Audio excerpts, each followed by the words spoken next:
Welcome back, everyone, to the Stogie Geek Show. This segment is sponsored by Mr. J's Havana Smoke Shop, located here in Rhode Island. They have an outstanding selection of premium handmade cigars. And by the Havana Cigar Club, located in Warwick, Rhode Island. It's a great place to enjoy a drink and a cigar. Stogie Geeks listeners can find a $5 off coupon on our website by clicking the HCC logo.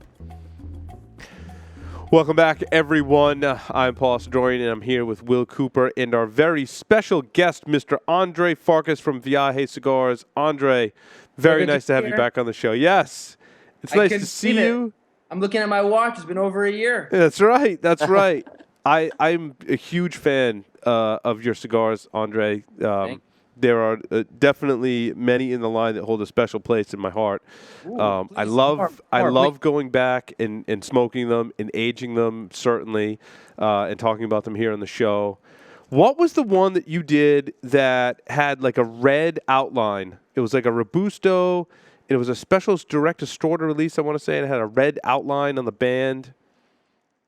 I need some more information. All right, I'll have to look up what that one was. That one's awesome, though. The band had a red outline around it? Yeah, it had a red outline around, like, the Viaje logo. Huh. I know there was a version of Exclusivo that had the leaves that were red. Yep, maybe that was it. It was an Exclusivo. What was that for? That's Exclusivo leaded. Was that for a special store, or? No. That was just a broad release. We just added a little strength to it using some medio tiempo leaf. Yeah, that would explain why it's aging so well. That cigar's awesome, dude. Awesome.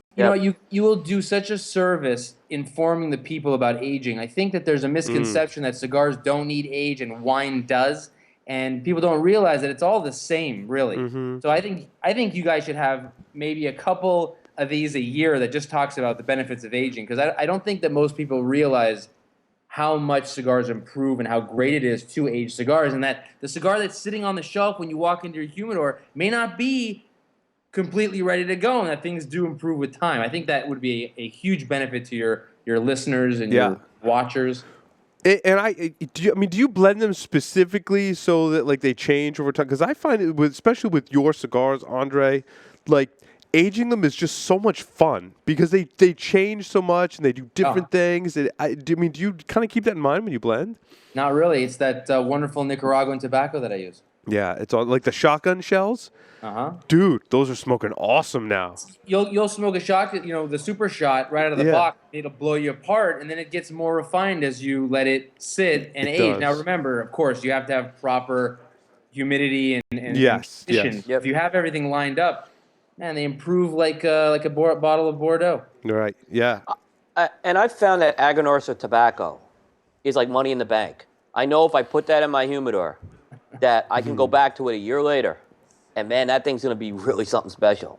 Absolutely. Well, I mean, he's Aganorsa, Eduardo Fernandez. He's one of the best in the business. I mean, that's why, amongst many reasons, why we work together, because he does what he does so well, and I do what I do, and it's been a great partnership. And when we go over there and I walk through the inventory and I see and we pull bales, I mean, it's one day I've been trying to organize this for years. One day I got to have our own cigar safari type thing, and we have you guys down. You come see. I know, Will, I've been telling you about this. I know. No, that'd be awesome. That'd be awesome. I am there. By the way, awesome. I can't see you. I can't see Will. Oh yeah, you won't be able to see Will. Okay. It's a long story. We know why. You don't want to see me. Yeah. You got into a fight or something? Yeah, he looks sexy as ever. So take my word for it, Andre. I guess I'll have to wait to the IPCPR. That's right. You'll be able to see him in person. So, Andre, we're smoking one that I have not smoked before, and I'm smoking the Platino Reserva. Will, you talk a little? You sent me this cigar, so I'll let you kind of introduce it. We'll let Andre talk about it. We're smoking I'm smoking the Oro Reserva, and Paul's smoking the Platino Reserva in the aficionado box press Churchill size. Yeah. That was a kind of a tipping of the hat to the wonderful magazine. It's really, anything that's branded Platino, Andre, has this like spice to it that's very unique. Like, you could unband it, and maybe. I mean, I'd say I could, but like the spice is very distinguished from any other kind of spice. What do you put in the blend to make it have that spice? Criollo. That's Criollo. That's Nicaraguan Criollo, and that's what adds that spice. And you know what? Those two blends have a special place in my heart because they're the first two blends we ever had. Yeah. I think that using the names, when I first started out, I mean, I wanted a couple lines and I wanted a way to differentiate them. I thought using the metals would work, and I think it hurt me because those blends are special. Look, the Oro got #2 cigar of the year in Cigar Aficionado in 2010. So, I mean, the blends are great. I just think that the name, for whatever reason, isn't catching enough, and people don't give it a chance because of that. And it's a shame because I mean, those are my first two children. I have some really old Oro Robustos that are just awesome. They're awesome. I mean, I have a couple boxes of Oros that were rolled at Hoyt in Nicaragua when I first started out. I still have a couple of boxes, and I opened one up the other day, and oh my God, just it's awesome. Pure heaven. It's pure heaven. Now, the Platino, like the one I'm smoking now, it's very, very crisp. It's got that Nicaraguan, and I only describe it as like a crisp kind of flavor. Yep. That's what I really like. Very clean Platino. on the finish. Yeah. Very clean on that finish. And then Oro, to my palate, Oro's a little bit fuller, has a little bit more strength to it. That's really what we did to differentiate the two. Platino was kind of more, it was supposed to be more medium to full, where Oro was more full. But some people say they think Platino is even stronger than Oro. So, to each their own. That's why I don't like to tell people too much about, if they're smoking it for the first time, I don't like to say too much about it. I like to kind of go on their journey and see for themselves. Because I feel like if I say it, it kind of puts a picture in their mind. Now, speaking of factories, you mentioned you would Hoyt in Nicaragua early on. You're expanding into some new factories now in the U.S., Nicaragua, and now the D.R. Yeah. Tell us about that. Yeah. The great Abe Flores over at PDR Cigars, he and I, we have a special bond. He and I, we did our first trade show. Well, with our respective companies, we did our first trade show. God, my first trade show was in 1998, actually. But with our companies, our first trade show, we did them together in Las Vegas, and we kind of formed a bond. And then we didn't speak for a while, and then a few years ago, I think he was walking out of the bathroom, and I ran into him, and we just reconnected, and we did a tour of Europe together, visiting our accounts out there, and we just really connected. And then he invited me to his factory, and I went over there and we started blending. I just couldn't believe how we were knocking these blends out of the park so fast. I wasn't used to it. We just have a great synergy. I mean, I always say, I can hum the notes, and he can then hear the notes that I'm humming and translate it into the actual tobacco. And that's how it works with us, and it's been amazing. And so our first blend together is coming in June. The TNT and C4 will be made at PDR Cigars, and I'll tell you guys here first. We're using a broadleaf on that thing, and it is an ass kicker. I think on both the TNT and the C4. Yeah, it lives up to TNT and C4 even better than the previous version. So now these are completely new blends from previous TNT and C4s, right? Well, we went through the old stuff and we tried to stay true to the core of it and what the components were. But yeah, I'm throwing broadleaf on there. It changes everything. It changes everything, yeah. Expect an ass kicker. It's going to be strong out of the box, but like you said, put it away and it'll mellow out. Yeah. And now the size is the same on the TNT, because I very vividly can picture the sizes and the style of those cigars. Right, they're very distinct and unique. Same size. Got a fuse on the TNT. Unfinished foot, and then the C4. We're not going to do double, triple caps. We're just going to, because they don't breathe well, and we have a lot of burn problems. So the foot will be cut, but it'll be the same exact size and everything. And I'm really I'm in the Dominican Republic. I leave on Saturday, and I'm actually going to go and check production. That's awesome. Along with that, this year we're going to do this, which is coming back. Nice. And is that a tweaked Summerfest blend for 2015? New factory. Oh. These are actually going to be made in Nicaragua at Tabsa. So this is the first box ever. I just got it. So it's the same, it's the same packaging. I'll show you. Did you bring back the shaggy foot? Does that have the gigantic shaggy foot? No. So it It's got one of these. Okay, yeah. So the It's easier wrapper. to smoke. Yeah. So That you've brush- just removed the wrapper from that last little bit right there? Yeah. So you can actually, I mean, it actually smokes extremely well this way. With the brush foot, it was a little bit difficult. Sometimes, I mean, I liked it just because it was so unique. But It was fun, yeah. it would flower, but this doesn't. This you can actually smoke. And second it hits that wrapper, it changes everything. So these are coming with TNT and C4 in June. That's awesome. That's awesome. Yeah, I'm looking forward to it. And the one thing I have to address, because I get asked so many times, I've been asked so many times, and this is a great place because people can actually see me. They ask me, what is it? Because I drink a lot of beer. I drink a lot of everything, but I post a lot of pictures of me drinking beer. Mm-hmm. They always ask me, what are you drinking out of? Because it's so unusual. So I drink out of two things, just for the people that are interested. Of course, I'm interested, so please do. here's a tulip, which, of course, is very standard. That's a So staple beer glass right there, dude. Yeah. Exactly. You gotta but then have those. I got this bad boy. You can see how big this is. Oh, that looks like a wine. The stem on it is much longer, but it's a beer glass on top still. This is an actual wine glass. Riedel makes this wine glass. It's a Riedel Sommelier Burgundy wine glass, and their sommelier series are all hand blown, and that's what I actually use. I find for the bouquet and just overall drinking, this is the best glass I've ever found. So I actually use a wine glass to drink beers out of. I do that at home all the time. I use wine glasses to drink. If I don't have a beer glass that has a wide mouth on it, I'll just use a wine glass. There you go. I find it makes a difference, dude. I mean, I think it really does make a difference what glass you drink your beer out of, no? You know what? Even if it didn't, I love the whole experience is different. whole experience. You're right. You're right. I like bringing the glass out. I like pouring it a certain way. I mean, I'm so insane. I just this last weekend it took me 5 hours, but I installed a beer tap, so now I have beer on draft. So I love the whole deal. Yeah, and yeah. What I'm drinking right Some now. Ballast Point. Yeah, Yeah. Nice. I mean, if you're looking for an IPA, this is the one. And they actually have one that's a version of it that's made with grapefruit, which I actually may drink next. I like Grapefruit.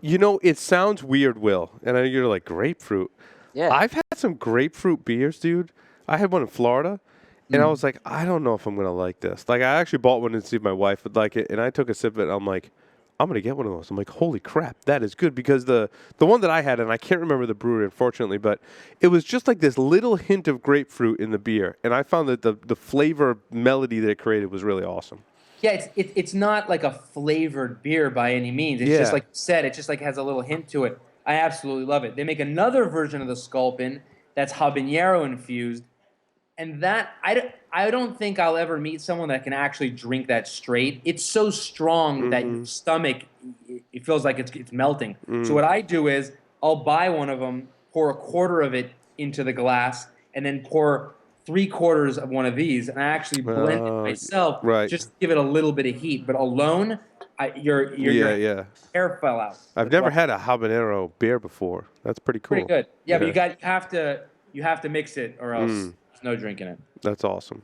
Yeah. Is that some of your favorite beer you've been? I find it with IPA, Andre, like it has to be a really high-end IPA for me to really like it. Like I don't like a ton of hops in my beer, and I've tried a couple of the ones that are brewed in these really small breweries in New Hampshire and Vermont, and I can't remember the name of the other one. I had some around Christmas time.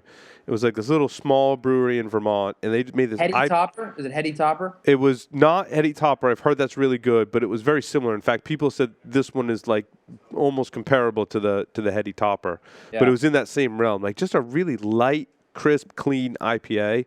See, I mean, for me, IPAs usually don't even do it. I need doubles. Doubles. Well, I think that gets to the end of the other end of the spectrum, right? You get into a really, double, triple IPA, and it's almost more like a wine kind of experience, right? Because it gets so heavy and thick. Yeah, sure. But I like my American style beers. I go to Germany every year for a trade show out there, and most of those German beers, I don't get it. Really? I don't know what that says about me, if I'm a patriot or what. But most of the German beers I do not enjoy, but I sure love my American style beers. That's interesting. Yeah. So let's switch gears a little bit. When you were on the show last year or a year ago, right? we talked about we're talking about your decision basically to produce all limited edition cigars. Yeah. Now here we are a year later, and now we're having the same conversation, but in the opposite way. And you've decided to move the Exclusivo to a regular production. Well, I have succumbed to the pressure. I'm asked almost daily by either a retailer or a consumer, why can't I get something year round? And so I have to listen. So much of my lines are dictated by what I hear from different people. So, I mean, if people want it, then that's fine. And so when I was thinking about a line to use, Exclusivo is amongst my favorite, and it never really had Exclusivo is just something that I would just release sporadically in different sizes. So it wasn't like, T and T and C4 are pretty much two sizes. You'll see them every year around June to enjoy in July for the 4th of July. But Exclusivo never really had that ground, so I thought I would use that for the year round. And speaking of it, here it is. So there's the Robusto. Nice. Here's the Toro. And here's the double Robusto. And now, what's the blend going to be on the Exclusivo that's regular production now? It's going to be just as it was before. Honestly, I may just be smoking too much right now. I don't know, but I think that this recent batch is amongst the best, if not the best, we've ever released. So it's the same blend as used before. Corojo, Criollo 98 wrapper. I mean, it's just beautiful. I mean, I don't know if you can pick it up, but it's just super dark, oily. So it's the same blend. It's just I picked 3 sides that I think people would enjoy, and now it's going to be regular production. So if it's true and people really do want this and they support it, then we'll keep it as a year-round release that you can get whenever you want. And if not, then it'll go back to being small batch. But the reason why I do everything small batch is because that's what gets me off. I like the creativity. If I had to just sit back, and although it would be easy, if I just had to sit back and release the same thing year in and year out, I would become extremely bored. So it excites me, and I think in turn it excites the consumer when they walk into the humidor. They don't know what they're going to see next, and for me, that's very rewarding. Yeah, I've always liked that unpredictability. I think I've told you that. Now, with the Exclusivo blend, you have a lot of these other sizes. Will they still pop up from time to time? Possibly, you may see it as single retailer exclusives. I have so many plans with Exclusivo, so many fun things I'm going to do with it. I mean, I have the offshoot, which was leaded. We're now working on an Exclusivo Reserva. I mean, we're working on an Exclusivo Nicaragua. I mean, we're made in Nicaragua. These are made in Honduras. We're using Nicaraguan tobacco, but a version that's actually made in Nicaragua. There's so many things that I'm going to do with this line that I think we'll have enough. But yeah, you may see something. If you request it at your local will and it feels right, then they may get a special size. Awesome. Yeah. And just funny. We're talking about Exclusivo, and this happens all the time. The factory rolled a 7x49 Exclusivo that was never ordered, and by the time we caught it, there were about 150 boxes of it already rolled. And I thought, I'm a very sharing person, so instead of smoking it all myself, we'd release it as a WLP. So this is also coming with the Exclusivo. It's the exact same blend. It's the exact same cigar. It's just in a 7x49. We're releasing it as a WLP because it was never actually meant to be a size. So does that get... Go ahead. Go ahead, Will. Oh, I think Will just froze there for a second. Oh, you back, Will? Yep. So that's going to be released kind of as a ones-off. Yeah. It was literally, we just caught a mistake that was made, and so we're going to do it as a WLP. That's it. Which is why WLP was actually created. It was the vehicle for releasing things just like this. Yeah, I remember you did that super shot, which was basically the wrong size. I remember that, and that was wrong great. Size. Yeah. It wouldn't fit into the box, so it's still great. So we released it as a WLP, and I believe that one we put that one aside for a while because we didn't know what to do with it. So that one, I think, when it came out, it had like a year age on it or something. Yep. Yeah, it was fantastic. Yeah. Andre, you still doing the zombie themed cigars? But of course. Ah, nice. Do you think the Walking Dead being so popular has kind of contributed to your... How funny is that, right? Because if my memory serves me, we started this before The Walking Dead. I think before The Walking Dead even came about. I don't know. They had nothing to do with each other. They certainly weren't as popular as they are now. I mean, that show's super popular now. I love it. the idea for the zombie came from the size of the original zombie, which was this. I think it was like right around a 5-inch, double-ended triple cap, and we had a slew of them laid out. And I don't remember who it was, or else I'd give him or her credit. Someone said they look like little zombies for some reason, and that was it. I was like, I'm gonna call this thing Zombie, and so it created a whole world. And the idea was that Skull and Bones Red, which is an atomic weapon, we'd call them WMD, etc. It created radioactivity, and people were, I try to have fun. Sometimes I go too far. But so what is that jar? What is that jar you're holding up? Yeah. So this is I told everyone last year we're going to do the antidote, but last year was going to be a one-off with the band, something special for the guys that bought the first edition. So this is the second edition, and so I'll show you. This is actually never been opened before. Just doing it for you guys right now. These new ones have a different band to differentiate between the two. It's still the same size, but check this band out. Wow, that's pretty cool. So it's an actual syringe band. Yeah. That's pretty cool. Let's show. I'm on lag here, but I'll see it in a second. Yeah, no, that's awesome. So it's like an actual. It even has a barcode. Is that a functioning barcode? Like, can you scan that with a barcode scanner? You know what? I don't know. Maybe. See, that's the nerd in me, Andre. I'm like, that's the first thing I would try. Oh wow, I haven't seen it. Yeah. So that's coming. So it's cool. So the guys that got the first edition will have their bands, and we'll never do those again. And then this will now be the standard band for the Zombie Antidote. It's a massive band. It's like 3.5 inches. So like with the zombie antidotes, those are gonna go to your authorized retailers, while the zombies are going to the one Winston's Humidor and Sirius this year. Yeah. So all the theme zombie stuff, the antidote and the super shot, those go to everyone. And then these guys, wow, we're really hitting all cylinders, you and I, because every time you mention it. So these guys. Yeah, those are awesome. Those look awesome. I love the zombie stuff. Yeah, so these are going to like those two retailers that you mentioned, Winston's and Sirius, and we're actually doing parties for both of them later this month. So I go to the Dominican Republic. I'm there for about 4 or 5 days. Then on the 24th, we have the event at Winston's, and then the next day I'm in Houston at Sirius for their big Texas Cigar Festival, and we're going to have the release party for this there. And one thing I want to say, and I don't know if many people know this, if you open up the box, there's a sticker inside. So the green box, right, has this sticker, and it's 2 of 2. And then if you open the red box, like so, there's another sticker in it. And if you take the 2 stickers, see, and this one is 1 of 2. If you take the 2 stickers and pop them together, it forms a whole scene. No, that's cool.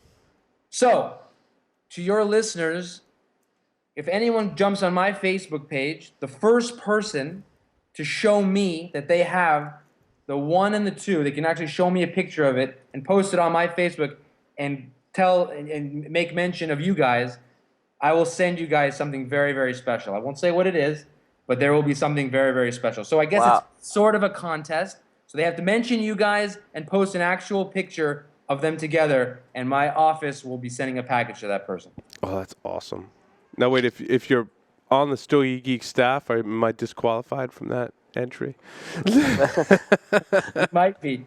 I know one person who's going to be right on that too, and it's Andre probably knows who it is. It's a friend of ours. That's awesome. So yeah, just the first picture. So if you see one up there, you don't need to hassle putting one up because it's just the first picture that I get that shows it. I will contact you, and we're going to send a package out to you. Figured it'll be fun, right? That's awesome. Yeah, Thanks so much, Andre, for that. Yeah. Now, they're going to be the same tapered foot as last year? Yeah. Here. Now, is the blend the same, or did you tweak the blend for this year at all, or same blend? Oh, same blend. There it is. So it's a tapered foot, and it's unfinished.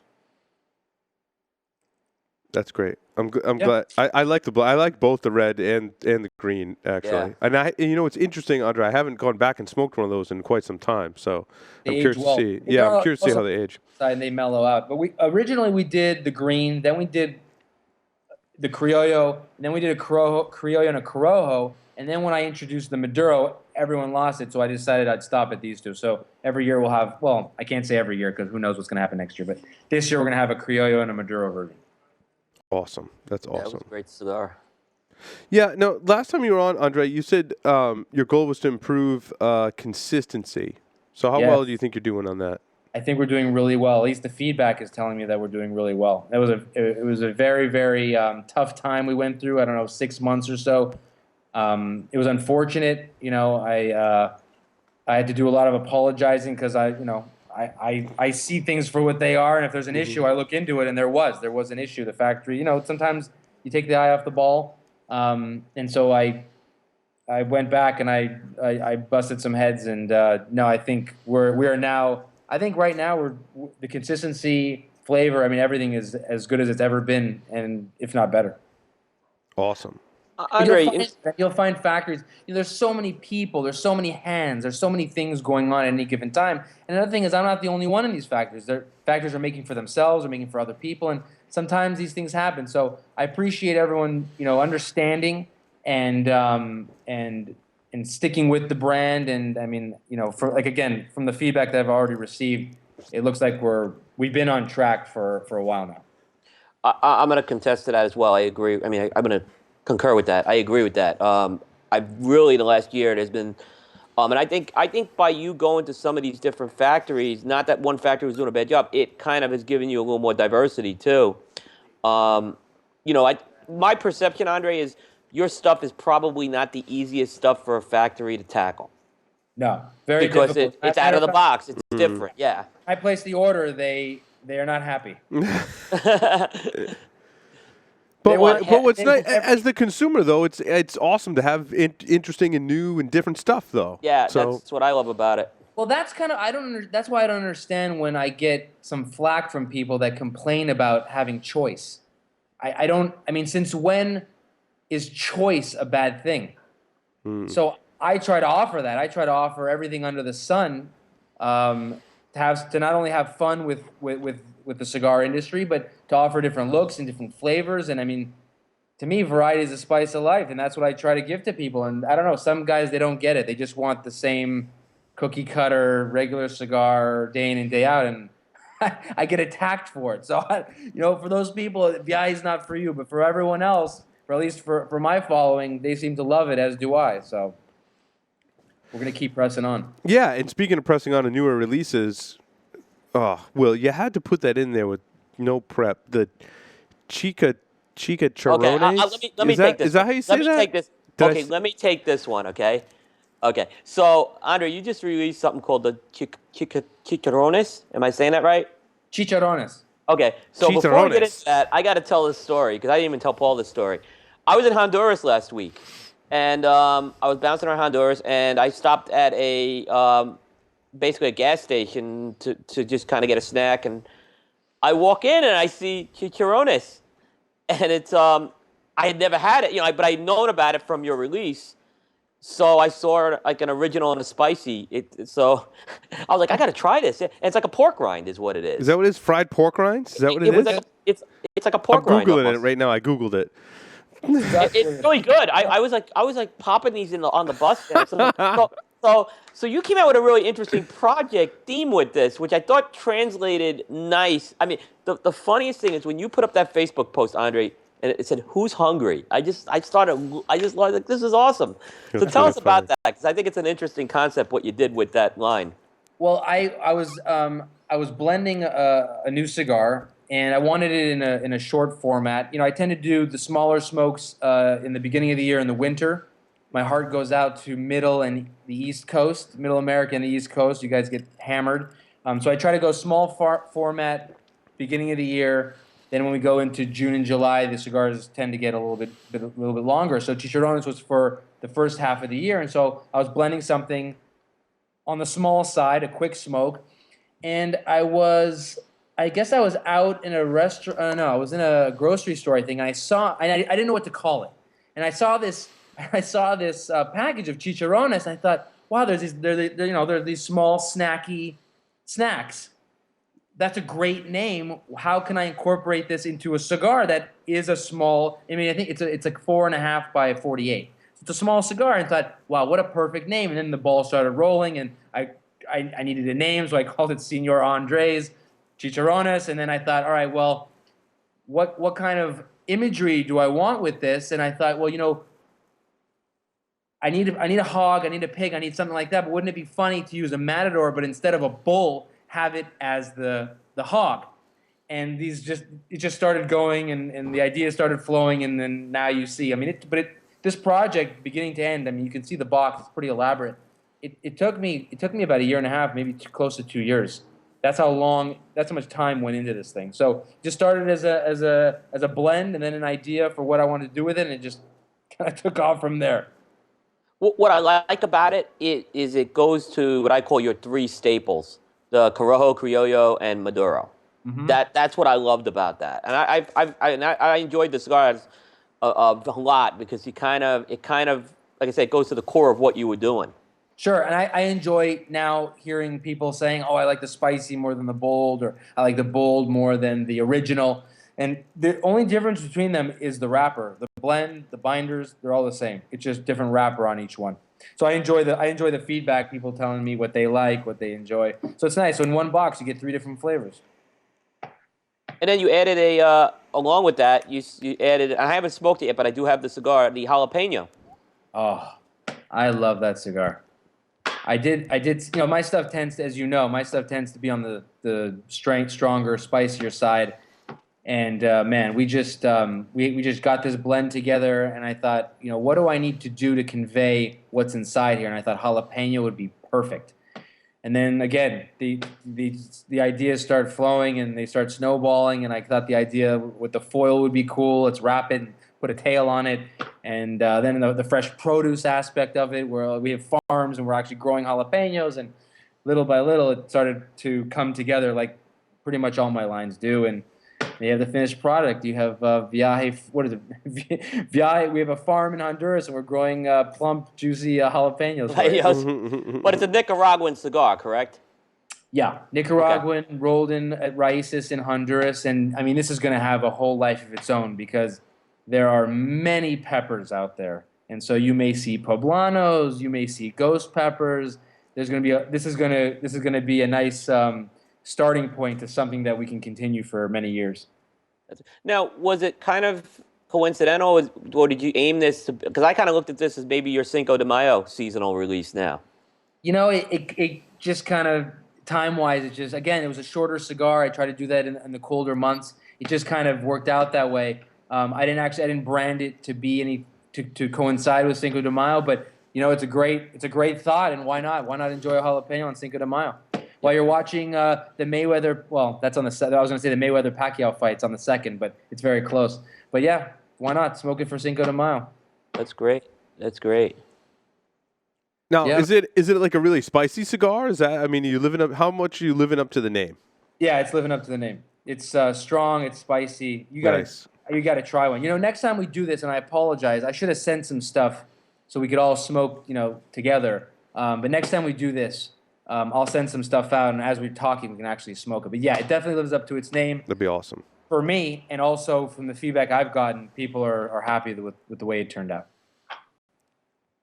So I just want to go back in time a little bit, Andre. Exclusivo leaded, that's the one I was referring to. That is aging awesome. So great job with that one. Thank you. I want to talk about the Exclusivo shorts you did in 2011. Yeah. And now that Exclusivo is going to be a regular line, are you going to produce it in that 4 1/4 by 42 size? It was just too expensive. I love it. I'll buy some.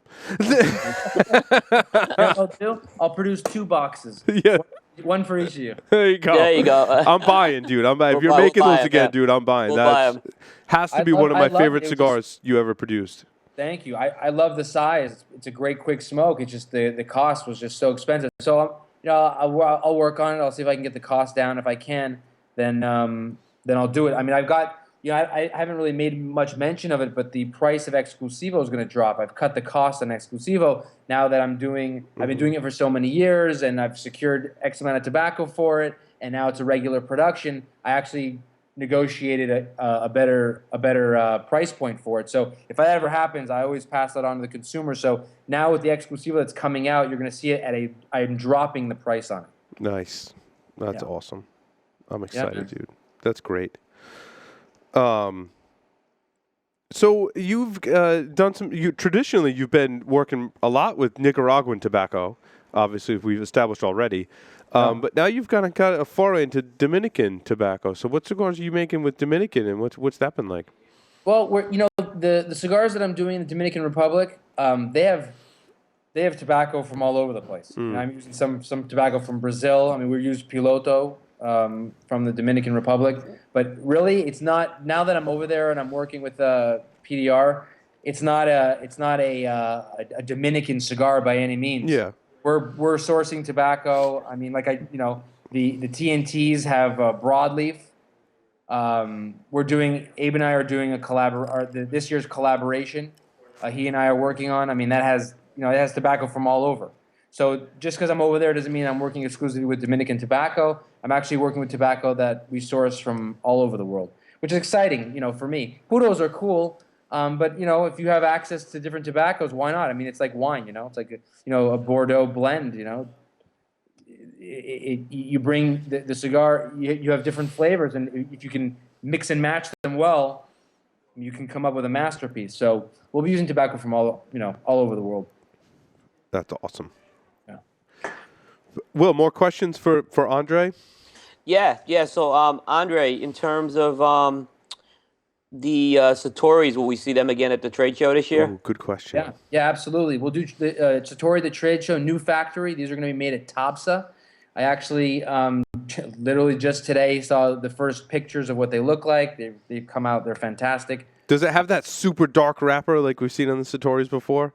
I mean, that was like your trademark Satori had that super, super dark wrapper. It's a dark Maduro wrapper, San Andreas wrapper. The only difference you're going to see, all the sizes are the same, but with Zen, which was that double-ended torpedo, you're going to see it looks just a little bit different than the previous versions, but it's practically the same cigar, box press, the whole thing. And again, it will be very small numbers released at the show this year.